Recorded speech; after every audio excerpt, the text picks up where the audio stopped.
Hi friends, it's Tuesday morning. இன்னைக்கு வந்து டேவே வந்து ப்ளசண்ட்டாக இருந்துச்சு. இன்னைக்கு எப்போவுமே வந்து நம்ம வீடை வந்து நமக்கு பிடிச்ச மாதிரி செட் பண்ணிவிட்டு நம்ம அன்னைக்கு டேவை ஸ்டார்ட் பண்ணோன்னா ரொம்ப நல்லாயிருக்கும். அந்த டேவேவும் ரொம்ப சந்தோஷமாகவும் இருக்கும். அப்படின்னு தான் இன்றைக்கி வந்து லஞ்சுக்கு வந்து மஷ்ரூம் பிரியாணி பண்ணலான்னு சொல்லிட்டு தான் பண்ணிகிட்ருக்கிறேன்.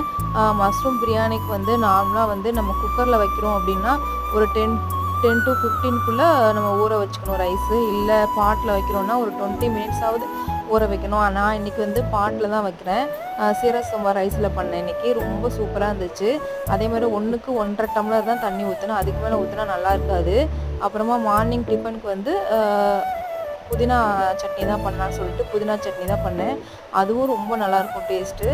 தோசைக்கும் இட்லி அப்புறம் ரைஸ் கூட வச்சு சாப்பிட்லாம். இன்றைக்கி லன்ச் மெனு எனக்கு இதுதான். ஆனியன் ரைத்தா, அப்புறம் வந்து மஷ்ரூம் பிரியாணி. தேங்க்யூ.